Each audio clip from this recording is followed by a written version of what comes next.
बोलिए, आप तो राहुल गांधी को देश का प्रधानमंत्री बनाने के लिए अक्सर आगे खड़े हो जाते हैं। मलूक नागर का आरोप है एक तरह से ये हिंदुस्तान में अलगाववाद बढ़ रहा है और सरकार उनका दमन कर रही है, ये तस्वीर पेश करना चाह रहे हैं राहुल गांधी विदेश से। जवाब दीजिए आनंद दुबे। मानक भाई नमस्ते।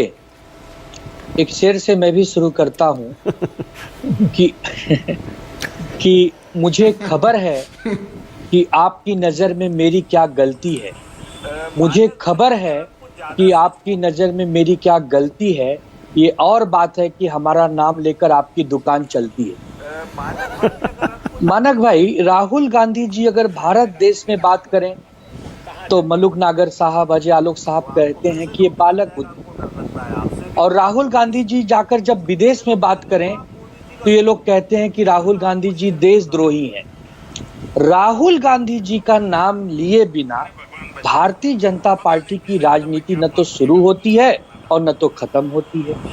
उसका कारण है कि जिस राहुल गांधी जी को पिछले 10 वर्षों में पूरी भारतीय जनता पार्टी की सोशल मीडिया टीम, नेताओं की टीम पप्पू साबित करने में लगी थी, वो राहुल गांधी जी देखते देखते 2024 में नेता प्रतिपक्ष बन गए और शायद 2029 आते आते वो भारत के प्रधानमंत्री भी बन जाए। तो ये चिंता का कारण है भारतीय जनता पार्टी के लिए भी, उनके सहयोगियों के लिए भी। राहुल गांधी जी पर ये लोग इतनी नजर बनाए रखते हैं कि राहुल गांधी जी देश में कहां यात्राएं कर रहे हैं, विदेश में कहां यात्राएं कर रहे हैं।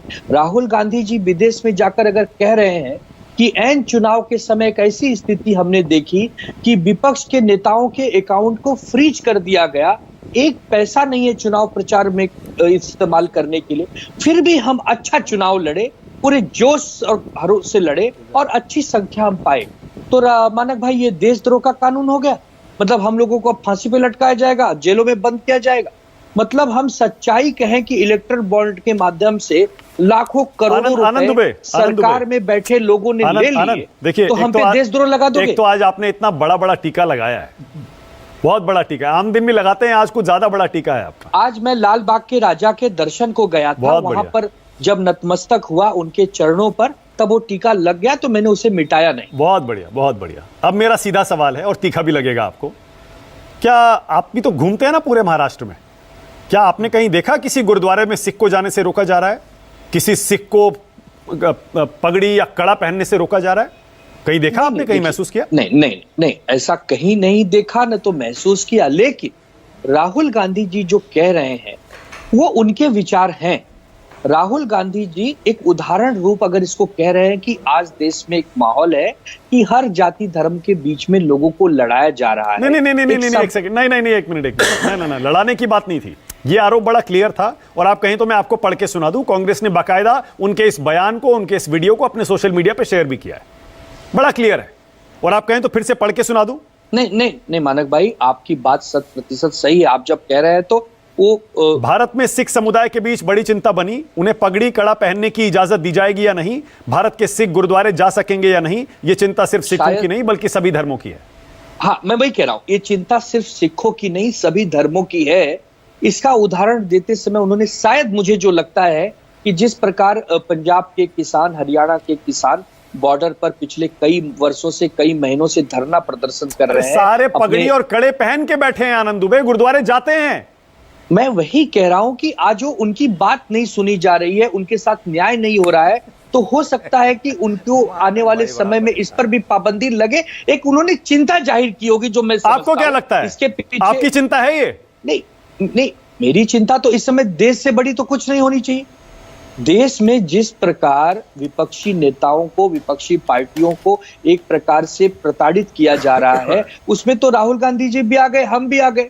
तो राहुल गांधी जी के कहने को हमेशा तोड़ मरोड़ कर क्यों लोग पेश करते हैं, खास करके बीजेपी वाले। अच्छा, मलूक नागर आप तोड़ मरोड़ के पेश कर रहे हैं। मलूक नागर उंगली उठा रहे थे, कुछ कहना भी चाह रहे हैं, बोलिए मलूक भाई, क्यों तोड़ मरोड़ रहे हैं आप राहुल गांधी के बयानों को?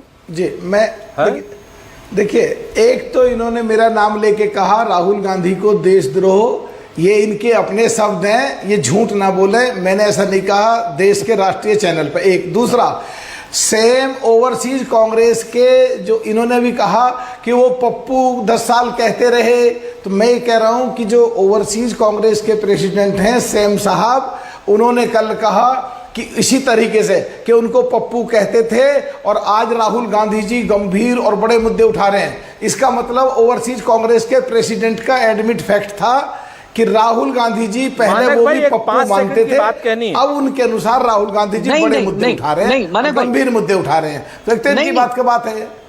हाँ बोलिए आनंद भाई, जल्दी बोलिए। हाँ मानक भाई, मैं ये कह रहा हूं कि वो नहीं कहते थे। मानक भाई, भारतीय जनता पार्टी के बड़े बड़े नेता आदरणीय राहुल गांधी जी को पप्पू नाम से संबोधित कर चुके हैं। इतिहास में हजारों वीडियो मिलेंगे आपके चैनल पर।